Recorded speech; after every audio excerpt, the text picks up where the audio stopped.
Sleeping with the Enemy, Wednesday at 9 on ATV.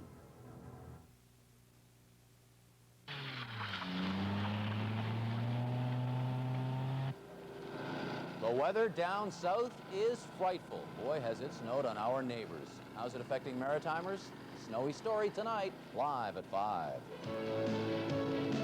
Now, from the ATV News Center and every city and town in the Maritimes, this is the ATV Evening News, live at 5. Good evening, everyone, and welcome to Live at 5 for Monday, January 8th. I'm Nancy Regan. And I'm Paul Mennier. Here's a look at some of the stories our ATV reporters are working on for tonight's show. I'm Janice Landry at the Halifax International Airport. How is the winter storm that is pounding the eastern American seaboard affecting travel here in the Maritimes? Details on that later on Live at 5. I'm Ron Shaw in Moncton.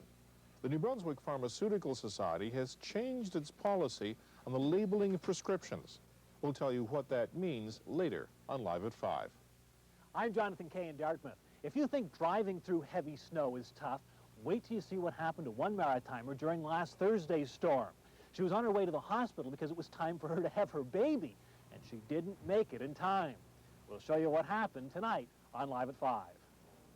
Art, business, and so on, and learn how to solve problems by using the material. Also tonight, a lot of Maritimers are wondering about the future of post-secondary education. Decision makers and students sat down today to talk about building the future together. We'll take you to that meeting.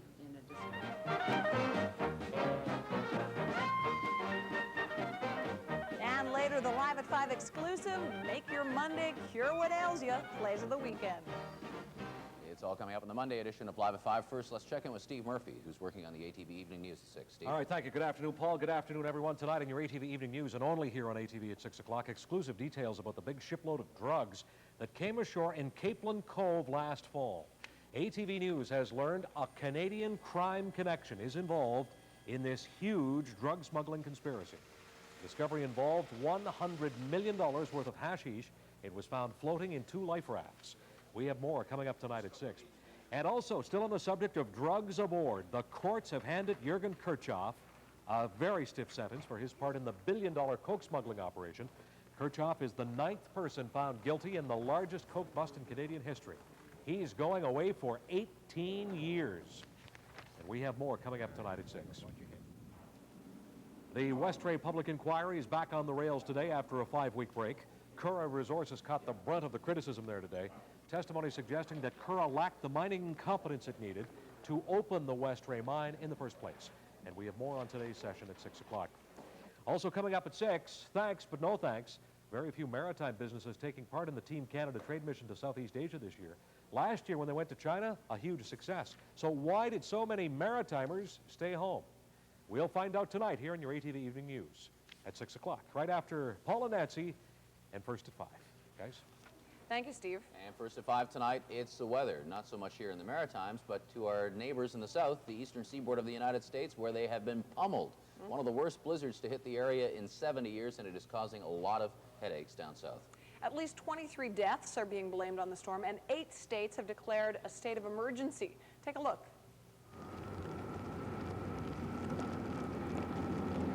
This was the scene in Boston today, where up to 2 feet of snow covered the city. Snow removal crews have had little sleep in the last 48 hours, working around the clock to keep highways and other major thoroughfares open.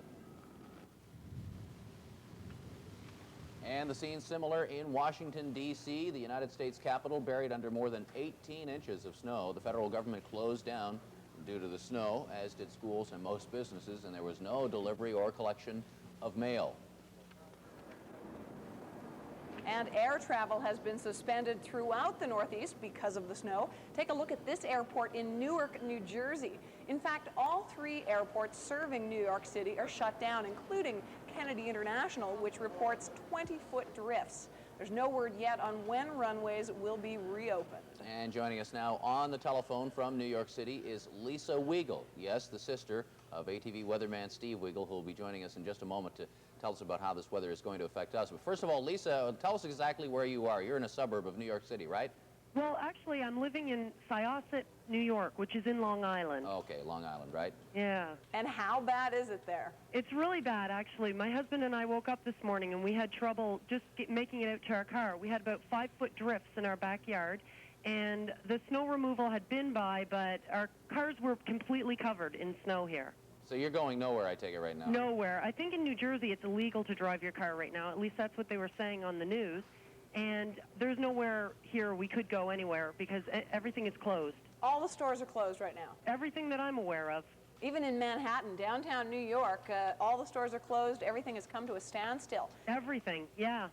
They just showed a shot on our news of snowmobiles going in the roadway in Manhattan. I've seen skiers going through as well, believe it or not. That's right. The news must be just full of this storm down there, is it right now? Every single channel on the TV since yesterday at about 3 o'clock has been complete coverage of the storm. It was hard to find anything aside from the news of the storm. Wow. They're attributing 23 deaths to the storm throughout the whole area. What about in New York? Have you heard about any deaths? I've heard of 2 instances, one a death for sure, and one is 2 missing people, but the one that's the saddest is a 6-year-old girl was outside, I believe, with her parents, and she slid on some ice and fell underneath an oncoming vehicle, and she died. Very sad. Well, it's obviously a terrible time for a lot of people down there. Lisa, thanks for taking the time to talk to us on the phone. You're very welcome, and I hope that it doesn't head right up your way. Well, we're going to check with your brother on that in just a moment. Okay. Thanks, Lisa. Thank you. Lisa Weigel, Steve's sister from New York, giving us an update. Yeah, the storm is not having a very great impact on our region right now. As we mentioned, Steve will tell us a little bit about that in just a moment. But as you can imagine, the messy weather in the eastern United States is wreaking havoc on some of our travel plans. Flights from our region to most major airports in the eastern United States have been canceled. Most airports are closed, leaving passengers stranded or trying for alternate routes. Here's ATV's Janice Landry with more. Janice. Well, Paul and Nancy, as you can see outside here now, things are picking up. It's very cold and windy. We hope that storm isn't going to be too bad here. As you said earlier, Steve Weigel will tell us that. If any of you out there were watching tonight were expecting to go anywhere in the U.S. up the eastern seaboard, you likely won't get there till mid-tomorrow. And, of course, that depends on what happens to the storm. This is an all-too-familiar sight today at many airports. Planes grounded or delayed because of the severe winter storm. It's forced the cancellation of most flights from the Maritimes into major airports up and down the eastern seaboard, most of which are closed today. At this control center for Air Nova, they're tracking the storm's route. That carrier's flights into the U.S. have been canceled. Well, we got a recent report from Boston about 20 minutes ago when we checked to see whether we should be operating that last flight out, and the information we're getting from them is that winds are gusting up to 50 knots, which is roughly 100 kilometers an hour, which presents, certain challenges in trying to clear the runways and getting the airport, moving. Travelers are being forced to wait out the storm or reroute. What's happening with your travel plans? The airline was very good. They rebooked me through Toronto, Miami instead of New York, Miami. So I fly for another hour, but that's the only change. You knew there was a bad storm down that way? Yeah, I heard it on the news yesterday and this morning, and so I got on the horn to my travel agent and said, do something. Lineups at the airport aren't too long. Many carriers had enough advance notice of the storm's effects to notify travelers. We were notified of the cancellations approximately 6 to 7 hours in advance, and if we have contacts for the passengers, they will definitely be advised before arriving here. As the day wears on, the number of cancellations keeps growing. A national spokesperson for Air Canada says so far today they've canceled 84 flights from Canada into the U.S. If you have someone trying to return to the Maritimes today through any of the major airports in the eastern U.S., don't expect them today. As well, the storm has backed up traffic for foreign destinations and for holiday travel to places like Florida. Well, it dominoes all through the system because you've got people who are connecting through those major gateways like New York, for example, or Boston. And so with those airports shut down, everything is backing up. Now, the air carriers I spoke to late this afternoon say they're going to try and reevaluate the situation in just under an hour's time at 6 o'clock tonight. Air Canada was hoping to get maybe 4 or 5 flights out late this afternoon, but at the look of this, Nancy, it does not look good. So when should people expect the flights to go then? Well, they're hoping by maybe mid-afternoon tomorrow to rectify the situation, but there's such a backup all along the coastline there that it may take a day or two, and of course it all depends on what happens with the storm. All right, thanks, Janice. You're welcome. It depends on what happens with the storm here as well. A lot of people wondering, how is this going to affect us? Here are Paul and Steve. All right, thank you, Nancy. And anybody who's looked outside in the last little while, and most of the Maritimes, I guess, has seen some snow falling. What is that going to turn into? Are we going to get, the bulk of the storm, or No, we're not. We're still going to miss it? Yeah. That's what we're hoping for. We do have a winter storm advisory in effect for Nova Scotia, but the bulk of the precipitation, the 50 and 60 centimeters of snow, is going to miss us to the south. And of course, it hit New York City and it hit many of the states along the East Coast. All right, well, I'll let you get to it. Okay, let's take a look first at the latest satellite shot up over North America. Here's the bulk of the precipitation is pushed to the south of Nova Scotia right now. We still have 5 to 15 centimeters in most areas overnight tonight, missing northern New Brunswick completely. And this little band of cloud starting to push through New England and into the Maritimes right now is going to be our weather maker for the next 24 hours. So we are looking at some slippery roads. Not really the snow to contend with, it's more of the strong winds, gusting to 80 and possibly 90 kilometers an hour overnight tonight, of course, making for whiteout conditions. Here's a storm track in the last few days. Friday, it was starting to pull into the Midwest of the U.S. By Saturday, picking up moisture from the Gulf of Mexico.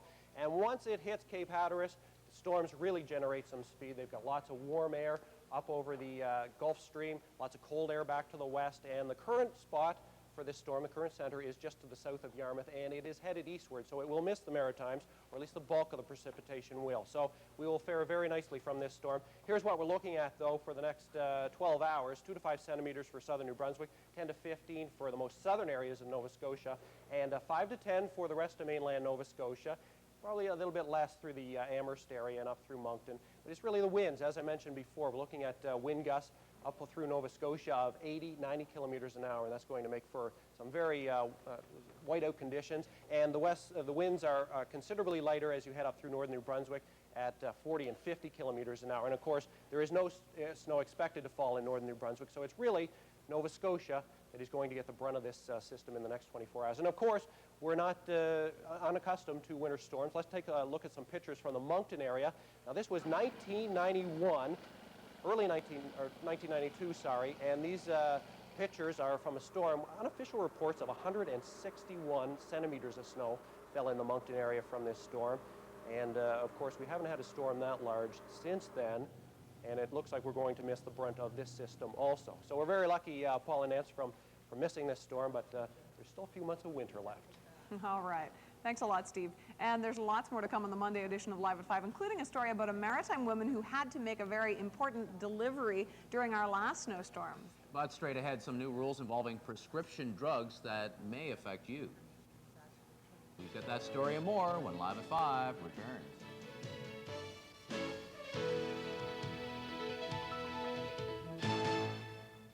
Prescription